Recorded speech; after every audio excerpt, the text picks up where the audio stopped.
सातगुड़ी हुता स्मृति संसद आलोचना चक्र में डॉक्टर अशोक महापात्र एवं अतिथि कौन सब सूचना प्रदान करते आसत वीडियो देखी जाए। जय जगन्नाथ आपण चैनल माध्यम आज ओडार भारतवर्षर समस्त नागरिक मोर शुभेच्छा मंगल करना 80 वर्ष आज पदार्पण कले तार से आम भल पृथ्वी गोटे भल देश होते भल आमर स्वाधीनता पर जो आर्थिक परिस्थिति बहुत सुधरी जाए तेणु आज आम कहवा कि आम गोटे विकसित देश सारा ये भारतवर्ष में समस्त यदि कम करती ताहले आम देश बहुत बाधार ठीक है किंतु आम देश लोग ठकती प्राय ठीक टाइम जाती ठीक टाइम करती कम करती तथापि पृथ्वी में सबुठू पंचम देश हूँ आमर आर्थिक अवस्था तेणु आम थर्ड पोजिशन आने बड़ डिफिकल्ट नुहे कारण जो आम देखुचे आम यूएस चाइना पर आम ठीक पोजिशन कारण इंग्लैंड आमर जापान गोटे छोट छोट देश आम छोट खाना तेणु आम समस्ते धैर्य सहित आमर कौशलता सहित सिंसियरली काम कले आम जापर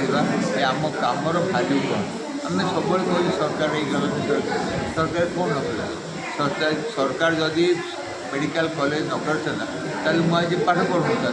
आज कौन आमर मोर मन अच्छी 1970 मसीह मतलब 4 वर्ष 4000 टका पड़ा तेणु आज कौन जमी होती आपको सीट न मिल आपको कोटी टका खर्च कर तेणु नहीं पार तेणु आम जाचे बहुत जिन जोटा कि आम देश आगे जा तेणु आम कहवा ये 80 वर्ष आम देश बहुत प्रोग्रेस करमर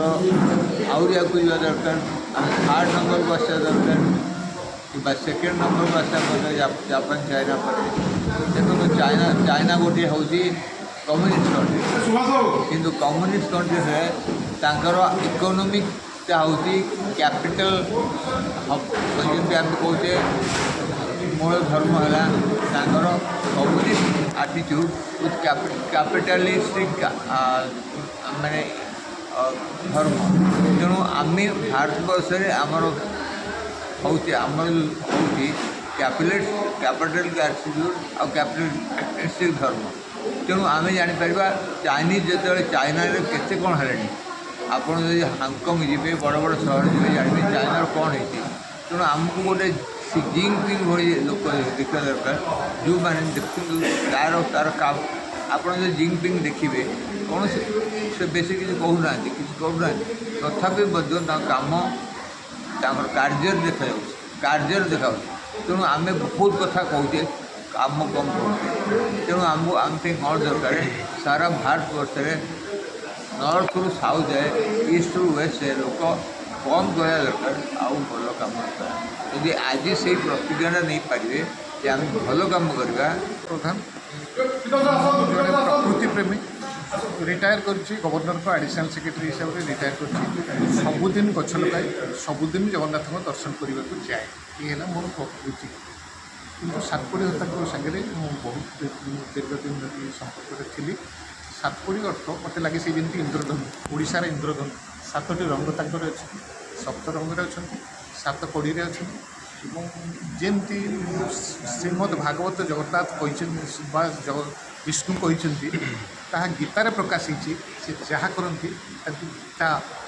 माँ गीता संरक्षण कर रखिंट ये हूँ कथा आज कथा हूँ आज जो मीठनाथे प्रोग्राम अच्छी मु टाइम जानी अशोक सार अच्छा से अनेक मैंने अच्छा मुझे तेणु शीघ्र पलैबी शीतल सब अच्छा रमाकांत बाबू अच्छा मुझे तेणु निश्चय पलैबी 10:30 बेला 11टा बेलू प्रति मसरे गोटे तारीख में 2 जन लोक गोटे 20 तारीख गोटे 22 तारीख रखु गोटे रही कवि प्रसाद मिश्र भाई रवींद्र नारायण मिश्र भाई कवि प्रसाद मिश्र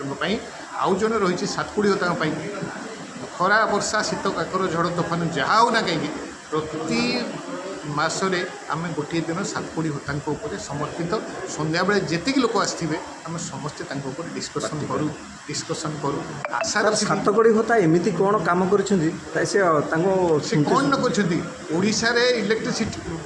ରେଲୱେରେ ଯାହା ବର୍ତ୍ତମାନ ହେଉଛି ସେ ମାନଚିତ୍ରରେ ସବୁ ଲେଖିଦେଇ ଯାଇଛି ଯେମିତି ଆମେ ପୂର୍ବ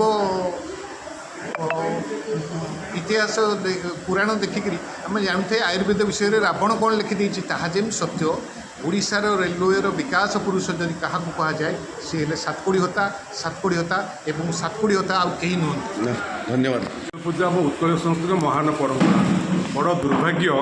ଆଜିକାଲି ପୂଜାକୁ ଘୋର ଅବହେଳା କରାଯାଉଅଛି। ସରକାରୀ କ'ଣ ସରକାରୀ ସବୁ କାମ କରିପାରିବେ ନାହିଁ ସାଧାରଣ ଲୋକ ସମ୍ପୃକ୍ତି ହେଲେ ବହୁତ ଭଲ କାମ କରାଯାଇପାରିବ। ସାତକଡ଼ି ହୋତା ହେଉଛନ୍ତି ଆମ ଓଡ଼ିଶାର ଜଣେ ମହାନ ଆଦର୍ଶ ତାଙ୍କ ସ୍ମୃତିକୁ ଜୀବିତ ରଖିବା ପାଇଁ ତାଙ୍କର ଦେହାବସାନ ପରେ ମନାଶ୍ରୀ ରମାକାନ୍ତ ମିଶ୍ର ଆମର ପ୍ରଫେସର ଅଶୋକ କୁମାର ମହାପାତ୍ର ଆମେ ମିଶି ଗୋଟେ ଅନୁଷ୍ଠାନ କରିଛୁ ସାତକଡ଼ି ହୋତା ସ୍ମୃତି ସଂସଦ। ଆମର ଆଭିମୁଖ୍ୟ ହେଉଛି ତାଙ୍କର ଯେଉଁ ଜୀବନ ଦର୍ଶନ ତାଙ୍କର ଯେଉଁ ସାମ୍ବାଦିକ ଜୀବନ ସାହିତ୍ୟ ଜୀବନ ସମାଜସେବା ଜୀବନ ଏସବୁ ଜୀବନ ପରବର୍ତ୍ତୀ ପିଢ଼ିକୁ ଜଣାଇବା ଏଇଟା ହେଉଛି ଆମର ଲକ୍ଷ୍ୟ। ଆମେ ପ୍ରତି ମାସରେ ଗୋଟେ ଆଲୋଚନା ଚକ୍ର କରି ଆସୁଅଛୁ ସଂକଳ୍ପବଦ୍ଧ ଯେଉଁ ଗୋପବନ୍ଧୁ କହିଲେ ଯେ ଧର୍ମରେ ଥରେ କରିଛ ବିଶ୍ୱାସ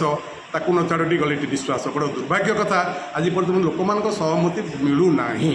ଆପଣଙ୍କୁ ଡାକିଲେ ମଧ୍ୟ ଲୋକମାନେ ଆସିବା ପାଇଁ ଅନିଚ୍ଛା ଜାତି ନନ୍ଦୀ ଘୋଷ ଚଳିବ କି ଭାଇ ସ୍ୱାର୍ଥକୁ ସାରଥି କଲେ ଟାଣେ କିରେ ଗାଡ଼ି ଦାନାର ତ ବଡ଼ା ଘୋଡ଼ା ମୁଇଁ ବନ୍ଧା ଥିଲେ ଜାତିର ଉନ୍ନତି ସେ କାମ କରିବ ସ୍ୱାର୍ଥେ ଯାର ବ୍ୟସ୍ତ ମନ ଶାଗୁଣା ବିଲେ ଚିକିତ୍ସା କଲେ ସବୁକି ପାଇବ ପ୍ରାଣ ମଧୁକୁ ଲେଖିଦେ। ଆଜି ମଧ୍ୟ ସେସବୁ ପଙ୍କ୍ତିର ପ୍ରାସଙ୍ଗିକତା ଆଜି ମଧ୍ୟ ଆମେ ଅନୁଭବ କରୁଛୁ। ଏସବୁ ପଙ୍କ୍ତିରେ ଆମେ ଆଗକୁ ଯାଇ କେମିତି ଭଲ କାମ କରିବୁ ଏଇଟା ହେଉଛି ଅନୁଷ୍ଠାନ ଆଭିମୁଖ୍ୟ।